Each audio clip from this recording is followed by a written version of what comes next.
वर्तुळातून आता एक मोठी बातमी समोर येते। मावळमध्ये भर कार्यक्रमात अजित पवार यांनी आमदार सुनील शेळके यांचे कान टोचलेत। शेळके यांनी भाषण करताना प्रत्येक जण मरायला आलाय असा इशारा अजित पवार यांच्या देखत दिलेला होता आणि यावरूनच अजित पवार यांनी त्यांच्या शैलीत सुनील शेळके यांचे कान टोचले।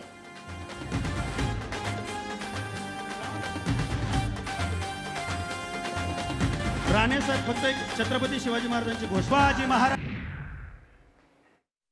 मावळच्या मायबाप जनतेला तुम्ही दडपशाही खाली आणण्याचा प्रयत्न कराल तर दादा तुम्हाला व्यासपीठावरून सांगतो, आज माझी मायबाप जनता प्रेमळ आहे। एखाद्यावरती जीव लावला तर त्याचा करेक्ट कार्यक्रम करते, परंतु जर कोणी दहशत केली, कोणी दादागिरी करण्याचा प्रयत्न केला तर सुनील शेळके या मायबाप जनतेवरचा अन्याय सहन करणार नाही। प्रत्येक जण मरायला आलेला आहे।